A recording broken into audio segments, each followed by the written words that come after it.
She is the Chief Human Resource Officer, Lifestyle Business Agreements Limited. A warm welcome to Geetha Danekar.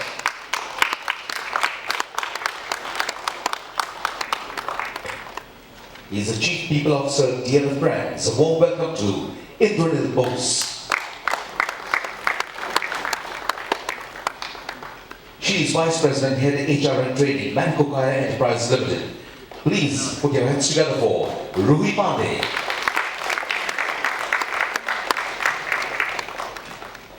She is the Chief Human Resources Officer, Urban Lifestyle Brands Limited. Let's hear it for Shilpa Paik.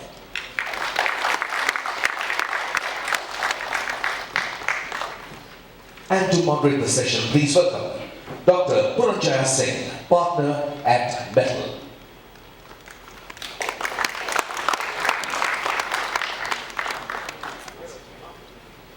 Over to you, Dr. Singh. Thank you for joining us here. Welcome to the Breakfast Alchemy. Can you all hear me? No? I need this, huh? Yes. I've got a 12-year-old son who's taking theatre classes. I live in Goa.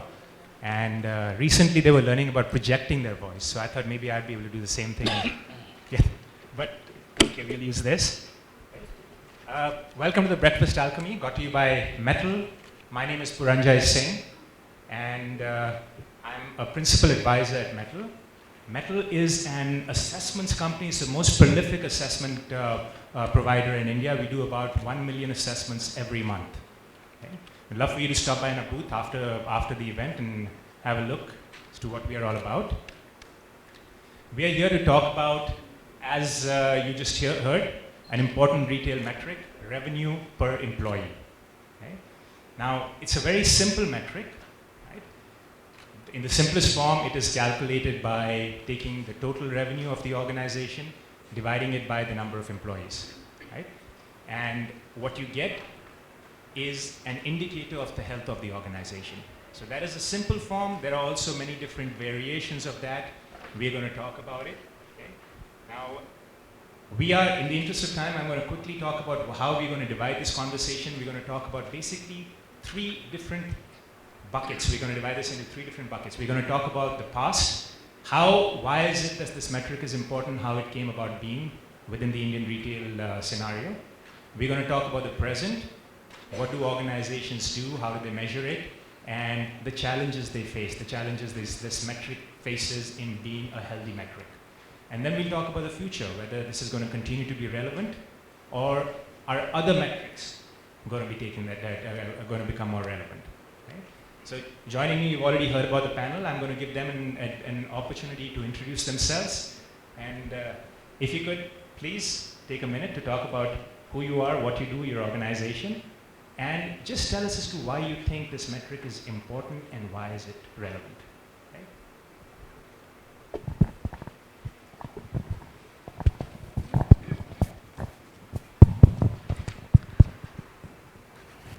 Okay, good afternoon. How are you all doing? Yeah, good. Interested in what we have to say? Brilliant. So it'll be a very great pleasure to interact with all of you. Before I actually introduce myself, I had a very interesting observation taking a leaf out of Nagesh's lecture in the morning.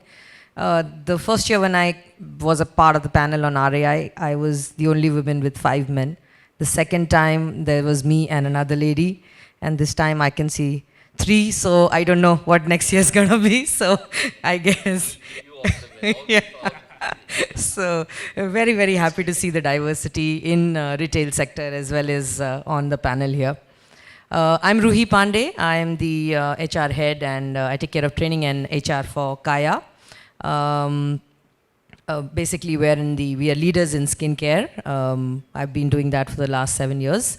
And I'm very, very looking forward to sharing whatever insights or whatever learnings I have from my industry with all of you. Real quick, why you think this is relevant, important? Oh, yeah, so did not keep to the brief there, Puranjaya. Sorry about that, yeah.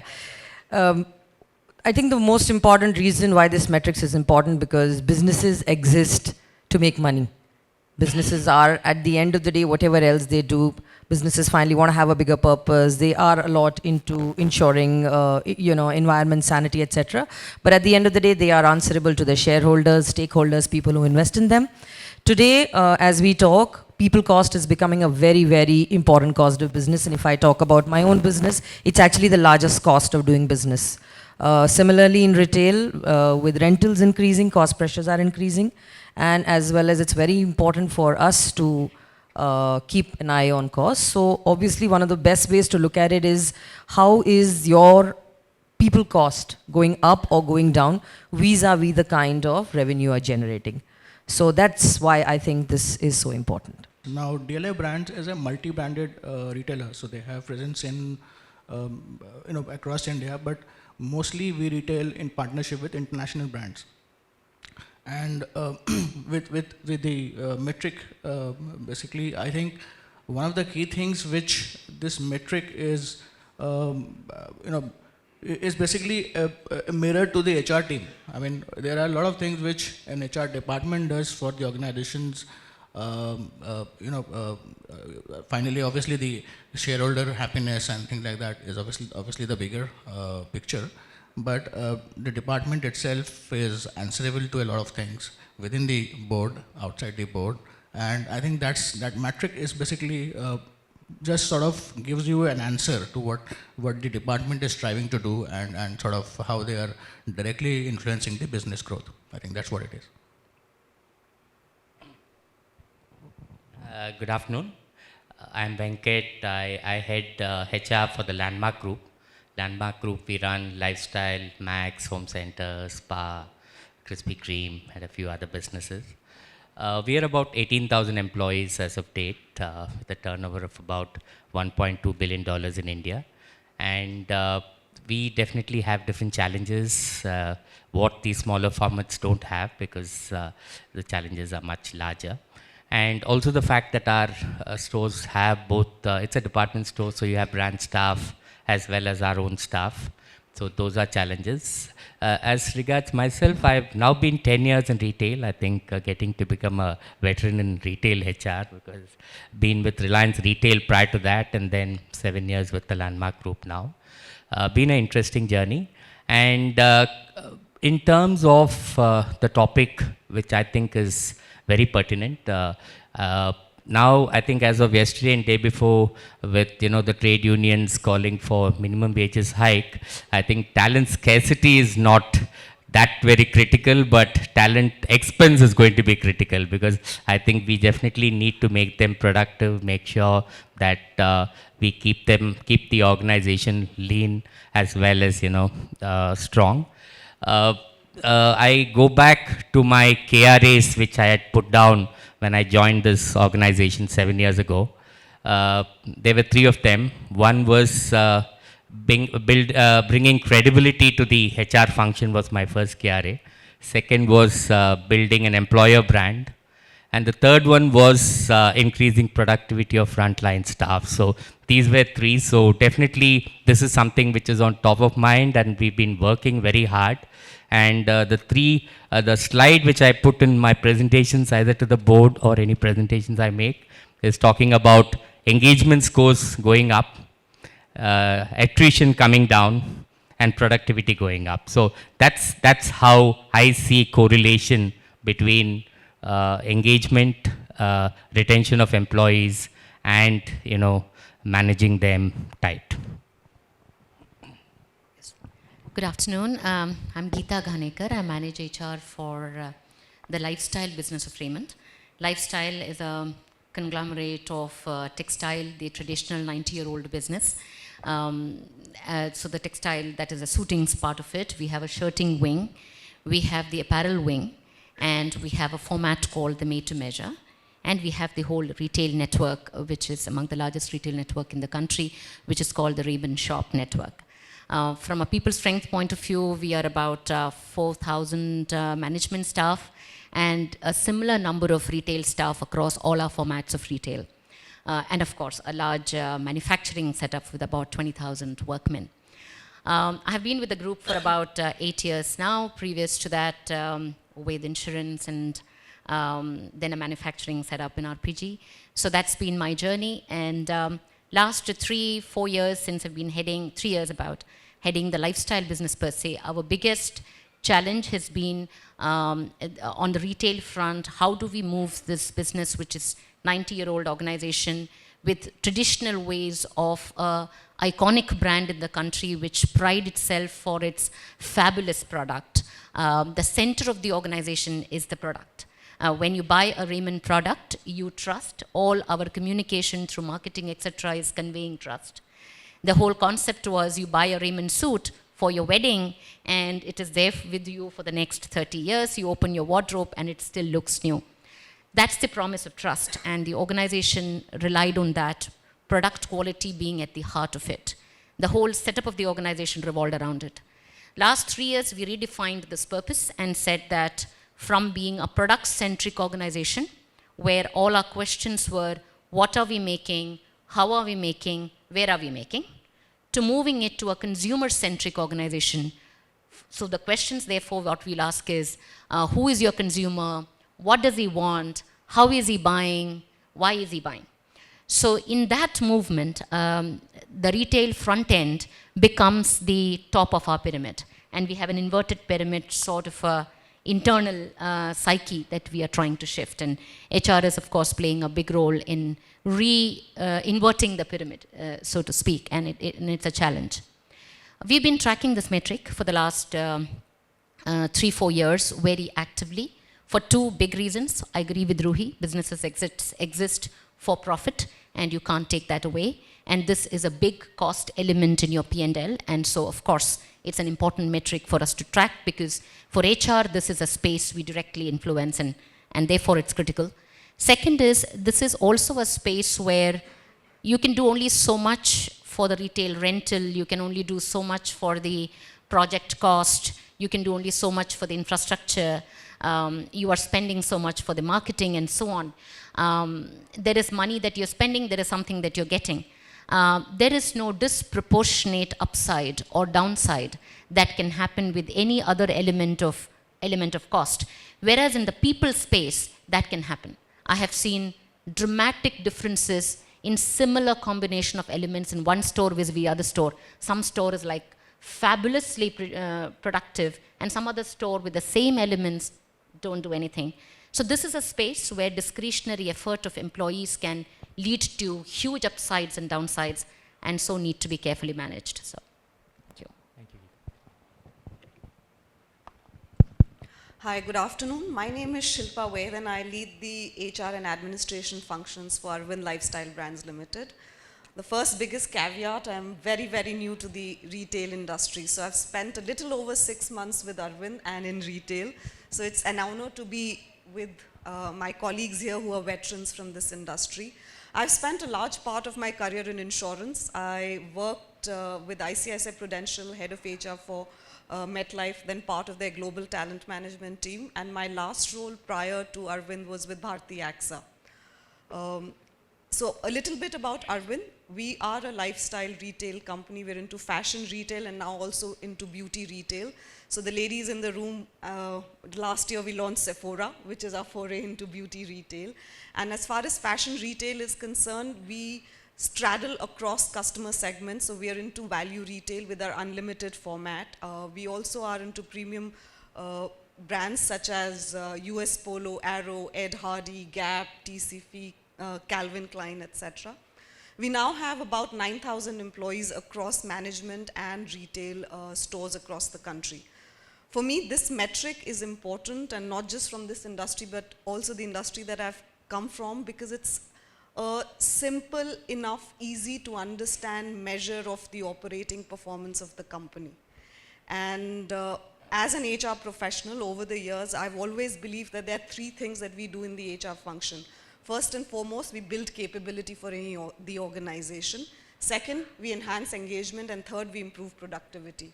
And for me, keeping an eye on the productivity of the business is what this metric helps us do. Having said that, I think viewed in isolation, this metric can sometimes distort decisions, but that is something we'll discuss later during the discussion. So thank you and happy to be here. Great, thank you so much. So, a simple metric, easy to measure, and yet very telling about the organization. That's why it is so popular. And but how did it come about? About 15 years back or so, around the start of my career, I used to work for a company called Sears Roebuck and Company. Any of you heard of that? Yeah? One of the large retail behemoths of the US, and they took pride in introducing a lot of metrics, retail metrics. And this is something which was introduced by Sears maybe about 50, 60, 70 years back. Right? And of course, now what's happened is that these big retail behemoths of the US, Sears and Macy's and who else do you have? You have Kmart and Montgomery Watts, and you know, they're either dead or they're dying. Okay? But there's these legacy of amazing metrics that they've left behind for us. So I would love to hear from you. How is it that it came about in India? How did this metric manifest itself within the Indian retail scenario? Venkat, do you want to start?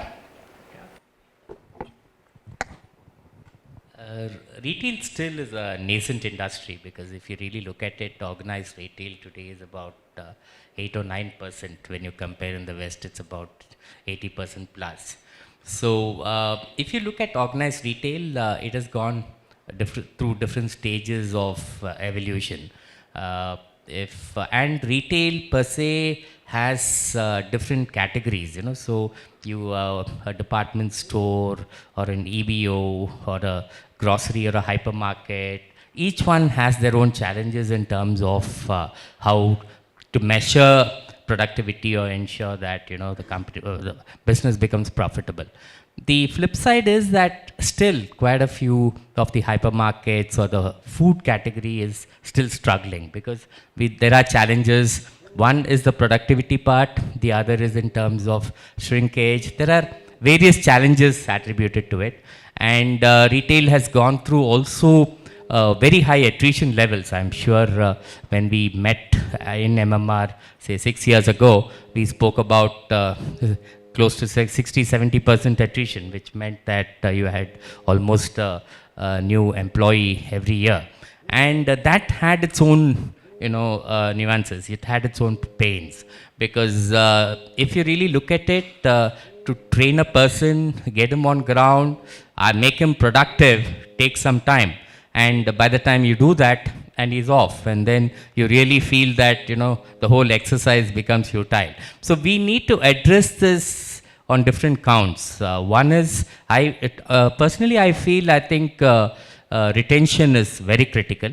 So for retention, you need to create the right environment, you need to provide them growth, because retail itself was not seen and still not seen that much as, you know, a career option. You ask any MBA grad from the top colleges whether he would be interested to join retail, he may not be, because they don't see this as a career option. So I think we need to make sure that how we can make it a career option, both at the bottom of the pyramid. Why is it that they don't see it as a career option? Primarily because at the bottom of the pyramid, they look at it more like a sales job. And secondly, the job is not very easy at all. From the outside, it looks glamorous. Inside, the guy has to stand for 9 hours, at least wear a plastic smile at 9 o'clock in the night when you have an irate customer. It's not very easy. At the end of the day, it is gruesome. And then he gets what? Minimum wages? So how do you really make it interesting for him? So those are challenges that the industry has gone through. And I think this has to be addressed, and successful retail organizations has addressed every piece of it.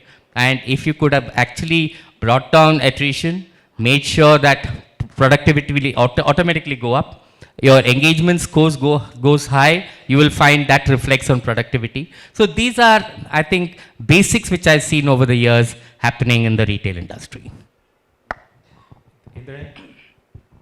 So the history of this metric within the Indian retail organization. I think it's, as you said, it's still the industry is having an evolution. It's still not over. I mean, we are work in progress, as I said. And this metric is, I would say, just coming in the last 3 or 4 years. I mean, 2012 may be the right time to think about is when people started thinking about this as their step. I think before that, thoughts around productivity were primarily sales per square feet or you know, things like that. I mean, the business productivity was more in focus. people productivity has probably come in the last 4-5 years, and I think maybe unlike the West, which is probably a published metric in a lot of balance sheets, in India, obviously, we are still, I think way far away.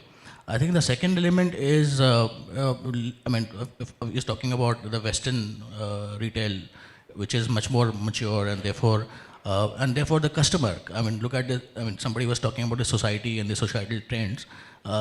They are far more individualist by very early stages in their life. The psyche of a customer there is much different than here.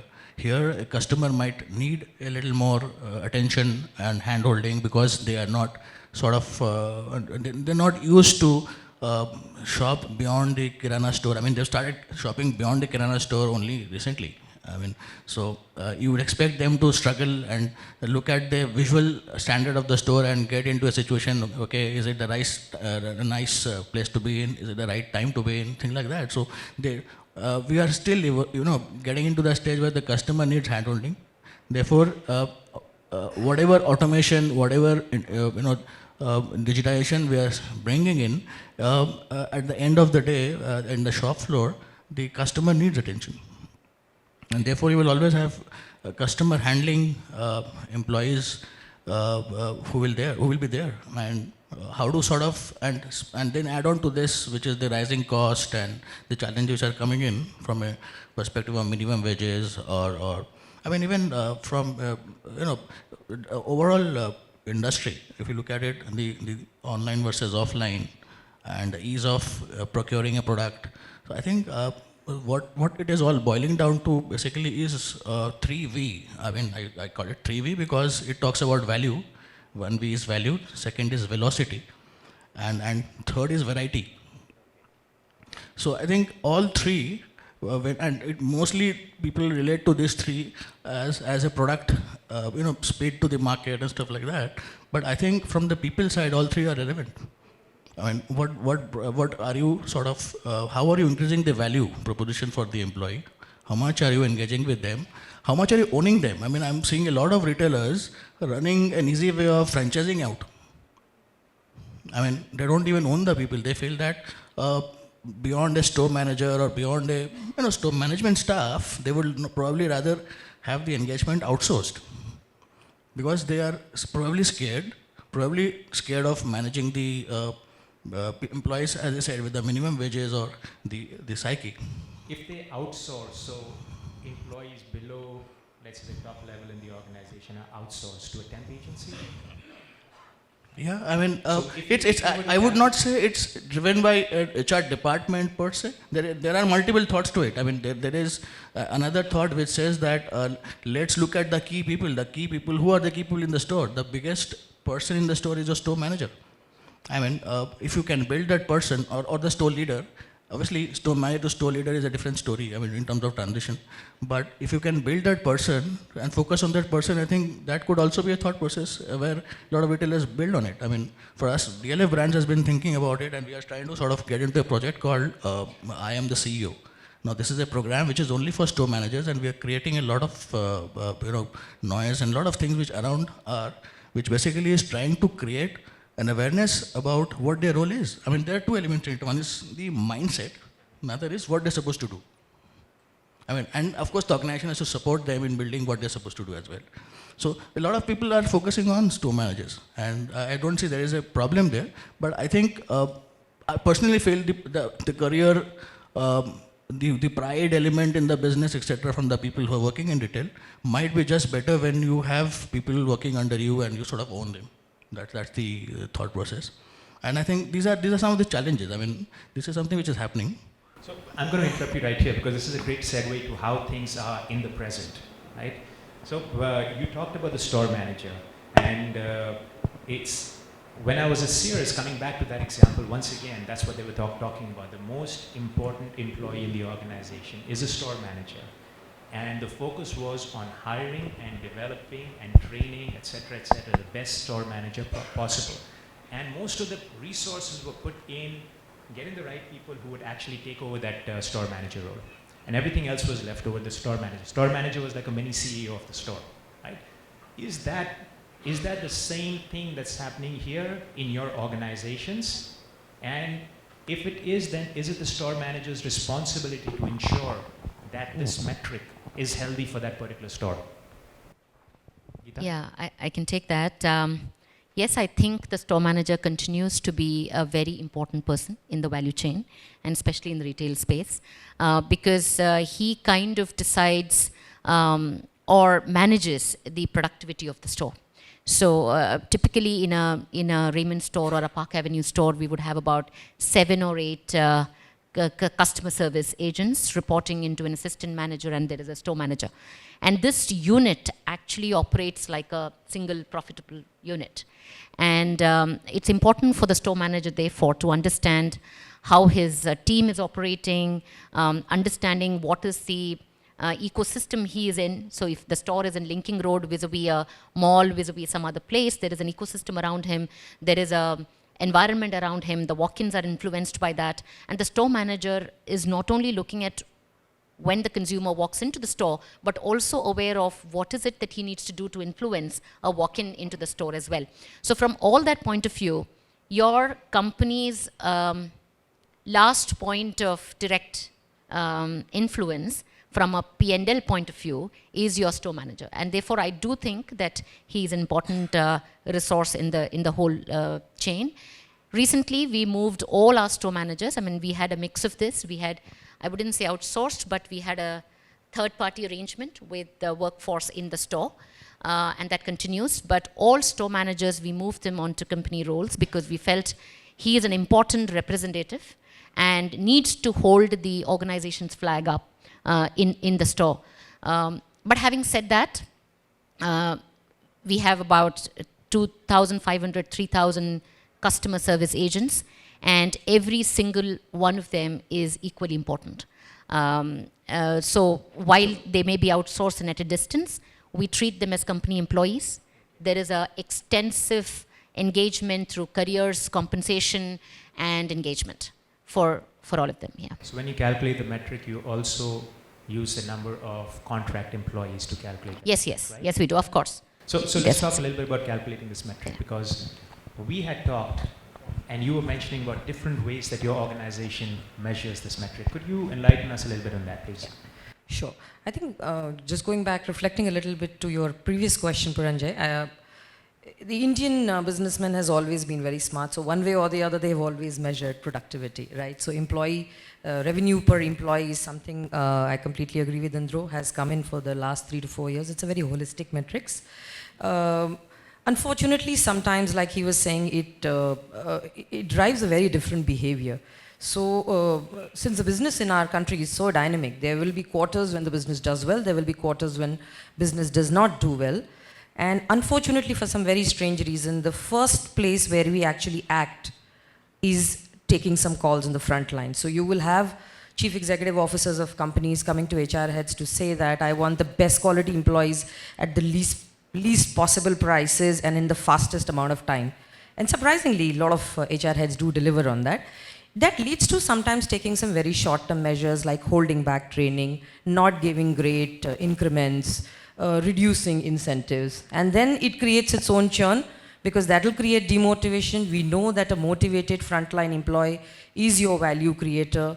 So I've always recommended to my management and anyone else saying that if any actions of this kind have to be taken, we should look at your non-core people, which are to that extent the back of the house. So who's core and who's non-core?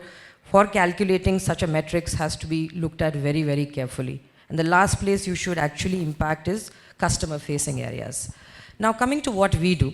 So instead of looking at revenue per employee, we got into a different kind of model, because perpetually, I'm in a services business. So to that extent, not just the store manager, the job is far more tougher. Every touch point with the customer is important. So the therapist who does the service spends the maximum amount of time with the customer, who's a 10+2 pass, and a woman. We have 85% women workforce in Kaya. And yes, we do have a lot of stores only manned by women. So those people become very critical to me. We have doctors, equally critical. And of course, we have clinic managers. So I wish I could say that, my work stops only by engaging there. I have to ensure that I engage with all the thousands of people on the shop floor. So what we did is we said, We want to get good quality people. We really want to pay them well because money is important. I don't want to cut short. We will get into a dynamic model of recruitment and manning. So every quarter we will see what is the utilization of a particular store, of a particular clinic. And fortunately for us, our IT supported us and we are able to calculate. So I have 5 therapists in a particular store. They were utilized 70% of the time, which means I need to give one more person. Obviously allowing for slippage, etc. So we follow that model, what that does, and obviously we match that with ensuring that people are multi-skilled. Nagesh in the morning spoke about multi-skilling. I think it is so critical that these job silos which we had created somewhere have to go away. So we don't have cashiers, people kind of multitask, right? Every person is trained in maximum number of services. Therefore, they earn more money. Therefore, we are able to manage your utilization at 70%, obviously impacting finally the kind of people cost we have, since I told you it's the largest cost of the business. And at the end of the day, if the person earns more with me by working hard, there's a very high possibility that she will be engaged. Empty mind is the devil's workshop. So the more they work, the better it is that they will be engaged in such kind of work. And secondly, they will constantly be using their talent. It will also give them great advantage in terms of what they earn. So for us, you know, this entire circle had to be kind of brought to a constant, what do I say, it was a continuum. And once we are able to, it was initially very difficult, but the first 6 months, now it's like a very well-oiled machine, and that's how we are tracking productivity. Actually, just to add on, if you don't mind, check. Basically, if you look at it, apart from engaging and motivating employees to be more productive, I think we need to totally relook at the manning norms. Because if you walk into say, a H&M or a Zara, I mean, in India, way abroad, so you find, say, 1/3 the number of people which is in another department store. So, unfortunately, we've been thinking consumer behavior is that we want them, I mean, they want to be pampered. But I don't think we should move away from that. I think I always remember Nagesh, I think for several years I've heard him always echoing this, saying that have less, pay more. I think that's what is important, and make them more productive and make them who would actually look at a long-term career in retail. So I think we need to relook at the manning norms, be it a small EBO or a large department store or a hypermarket. I think that's what I think we need to work on. Also going back to that Kirana store, right? There would be one shopkeeper sitting out there and people know exactly what they want. Give me this, give me that, and they walk out. There's just one employee. Maybe, right? Yeah. I mean, it's at the end of the day. Yeah, actually, this space is completely relevant now because we assume the consumer doesn't know what he wants to buy. And to that extent, I a little bit differ from what Indro you said, that actually when you expect the consumer to be evolved, he's a well-heeled, I mean, at least in the formats that we operate, well-traveled through the technology space now. He completely understands what he came to buy. So giving him the space is a very important piece of our brand mandate in the store. So actually looking at whether per square feet, how many people do you need? And that differs from formats to format. I mean, in a big bazaar, it will be very different from what it would be in a Titan showroom vis-a-vis a Raymond store. So it will be different, but I think the time has come when we need to relook at this and use technology more for basic information on the product and only use people for consultative selling. Where maybe a styling, fashion advisory needs to be given, you need a human being, you need a person. But the product features are all there. We use iPads in our store where the consumer picks what he wants, sizes, what are the options available. So minimum inventory in the store, our RTW format is like that. Minimum inventory on the shelf, everything is in the back room, and all of that is visible to the consumer on an iPad. So that kind of works. Shilpa, how is it that you measure this or a similar metric in Arvind Brands? So, yes, so we do look at revenue per employee. Like I said, it's a simple, easy to understand metric, and at the store staff level, I mean, I decide the product, I decide the discounting, so I can't measure him or her on more complex metrics. But that doesn't mean that at the overall organization level, I don't keep my eye on other productivity metrics. So for example, the two things that we look at very strongly are what is the percentage of your what is your wage bill as a percentage of your NSV?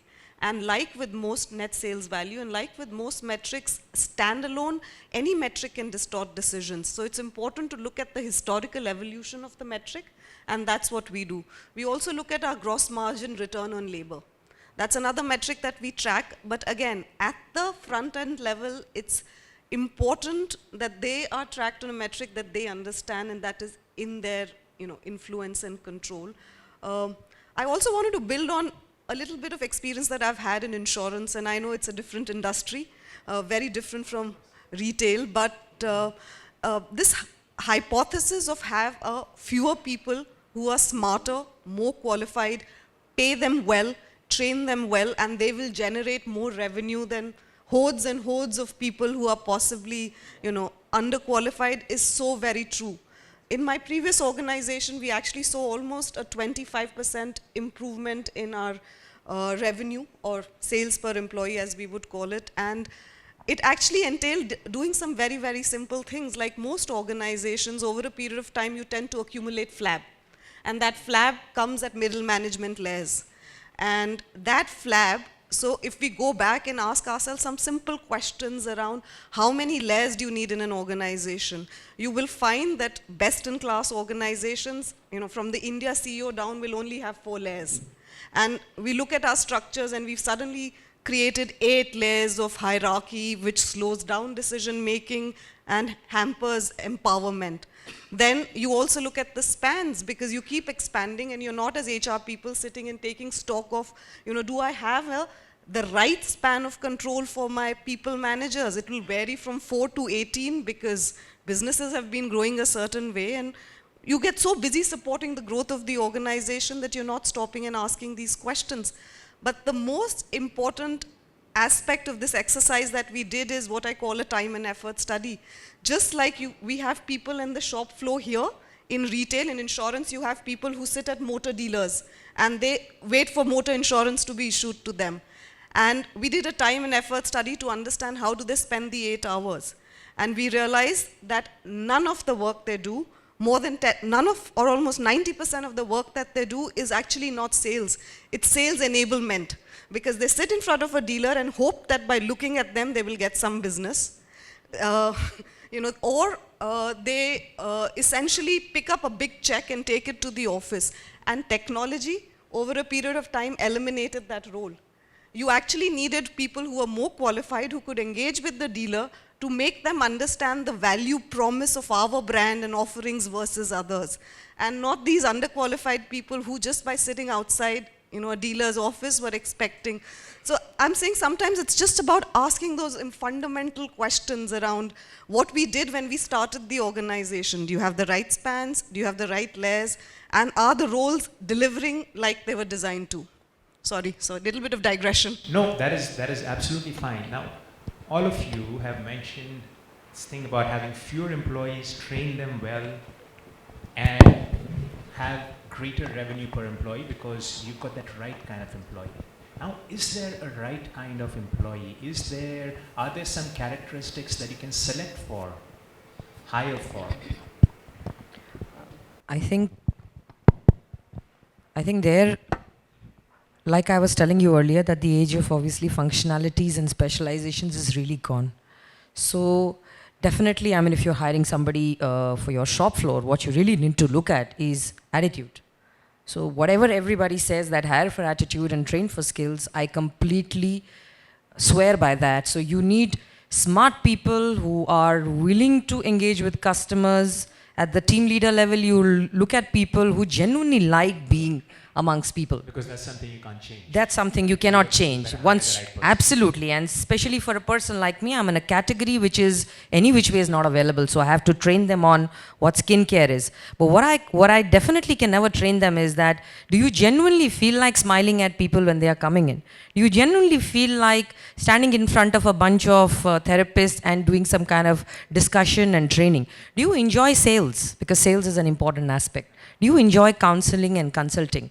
So to that extent, I think conversations, asking the right questions, that white paper which Nagesh spoke about, I really went through it. It really beautifully and very simply not in a very, competency framework which says visioning and this and that. Very simply, that is the person smiling? Is the person wanting to stand on the shop floor? So some of those traits, if they are there, you observe, you discuss. Definitely some instruments from organizations like Metal, Thomas, etc. come very much in handy.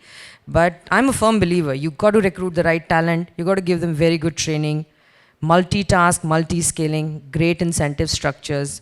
Perhaps, I don't know if businesses can afford it, but some additional things than your competition is providing. Pay your front line really well. I think the revenue per employee will be taken care of. I can add to that. Actually, I think retail sector in India, of course, as all of us would agree, is nascent. There aren't a very good, trained, ready talent available out there.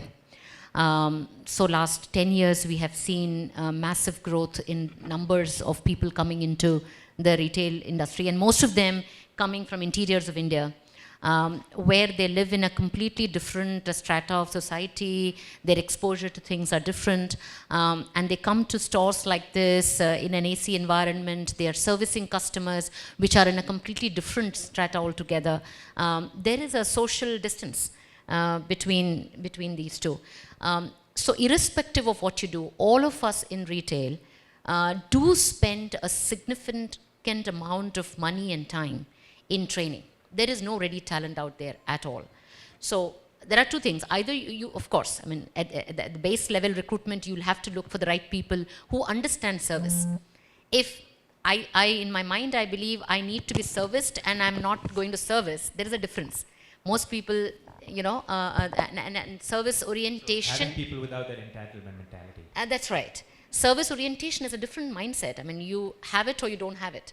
So getting that right is important. But having said that, at least 3 to 4 months goes in readying the person. So from a productivity point of view, that is a huge differentiator.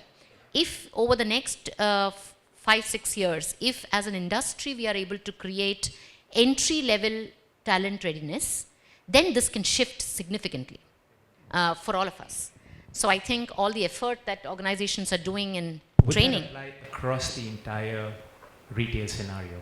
Across all kinds of retail organizations? Would that apply? I think a base level training readiness will benefit everybody, irrespective of what format of retail we are running.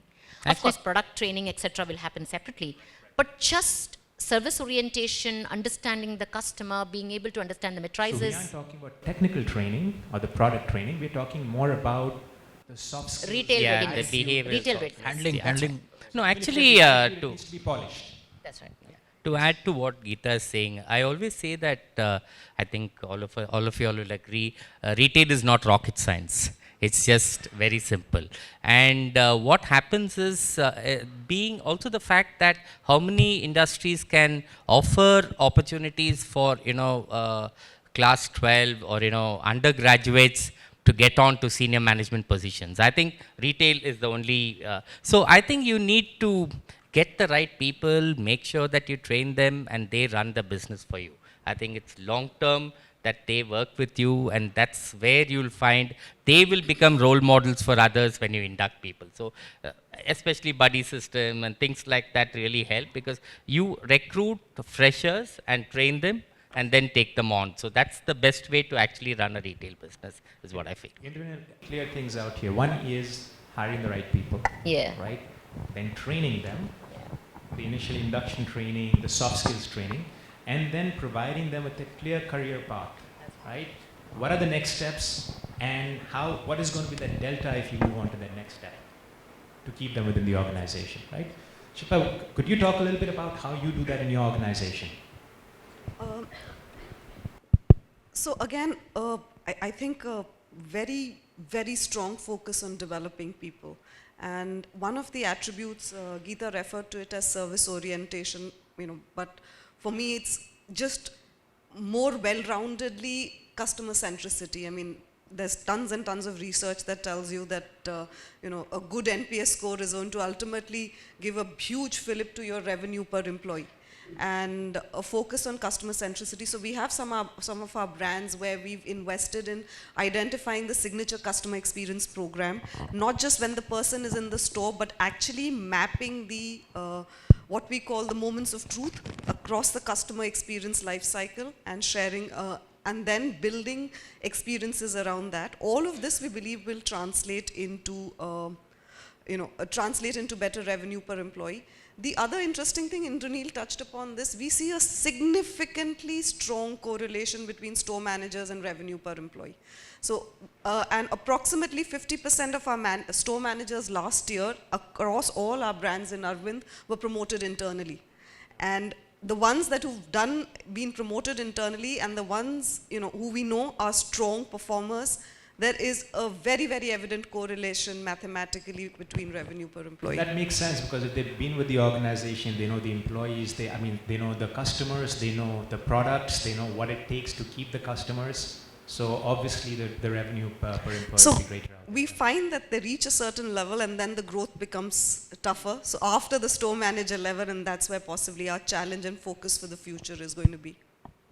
So I just want to make one point here. I personally don't think we need to make the entire organization the 20%, because the moment you start bracketing people is when actually the challenge starts, and that's where people start getting insecure and they try to become somebody who they are not. So I think every human being in an organization comes with some intrinsic strength. Every time we talk about stars, we talk about that 20%, but what about the rest of the 80%? That is the foundation of any organization. A customer coming into a store may not meet the greatest salesperson, but if he sees that familiar face every time he or she walks in, I think that will be the delight which you can create in a retail or a services environment that connect. Ma'am or sir, I served you lemon iced tea last time. Can I get you something similar? So the moment you start saying, okay, these 20% are my stars and they are really great and all of you should become like them. Of course, finally, productivity is important and we will have those conversational dialogues. But I think each person comes with their own expertise. We should make differentiated remuneration, differentiated incentive scheme for each role holder, perhaps, if the organization allows you. But the game eventually in the future will become a lot about individualization. Somebody spoke about mass career customization.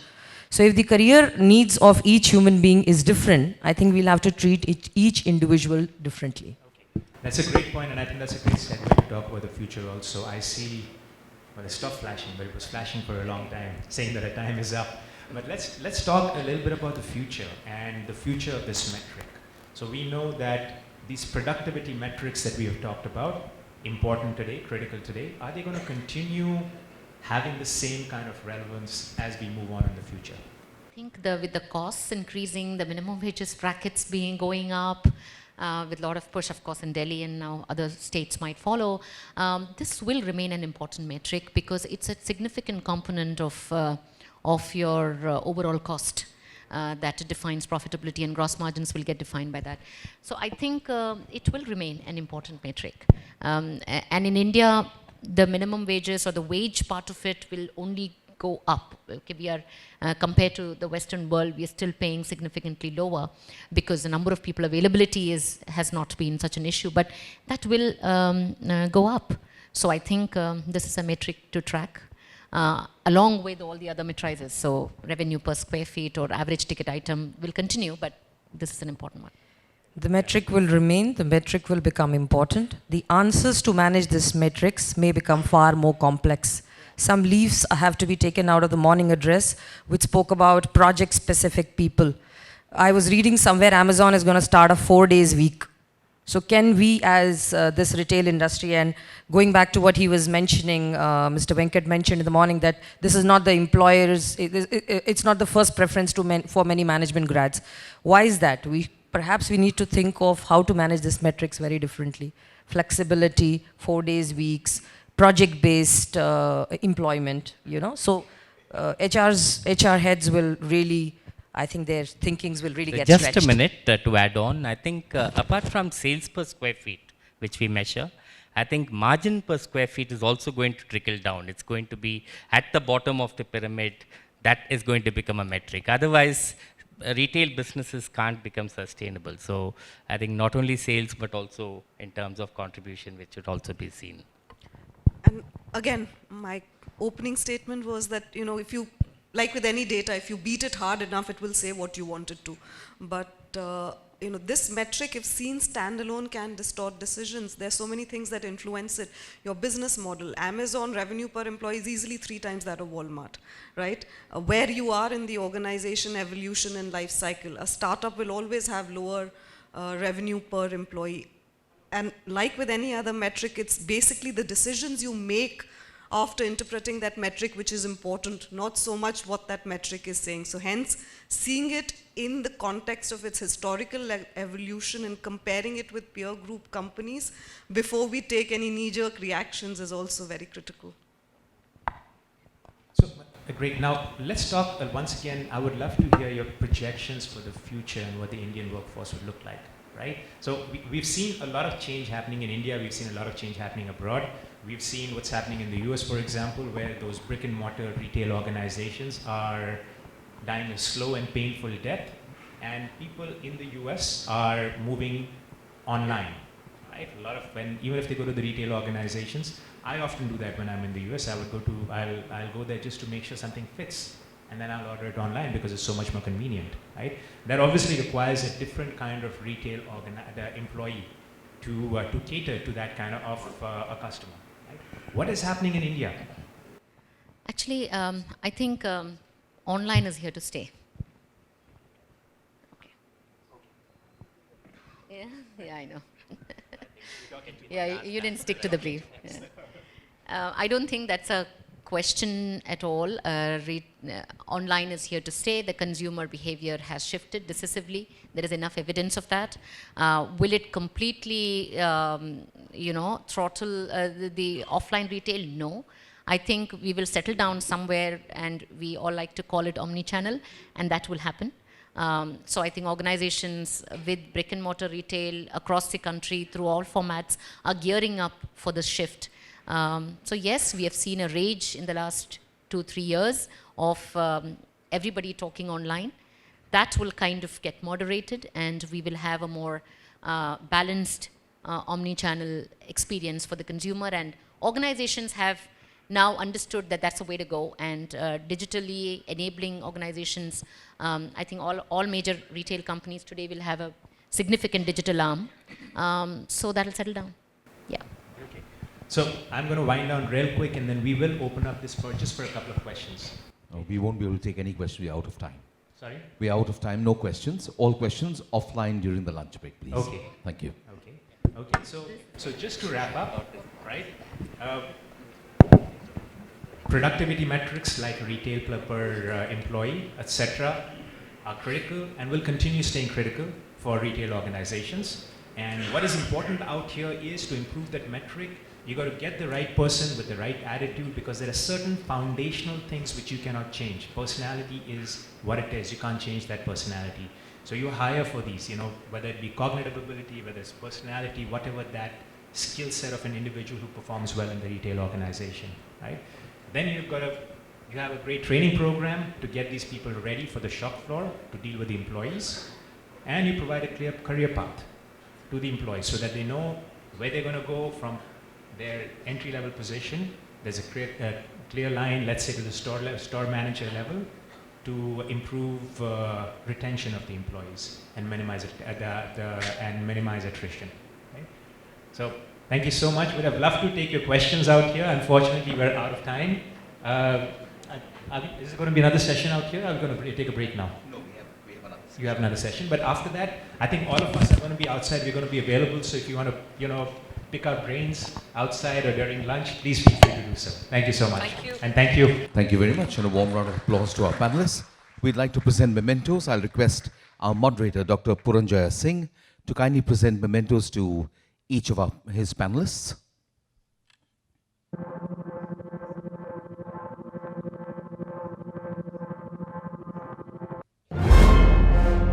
To Geeta Ganekar.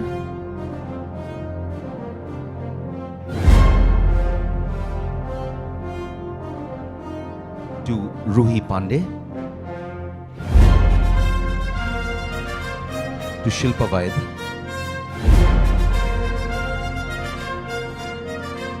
Mr. B. Venkataramana.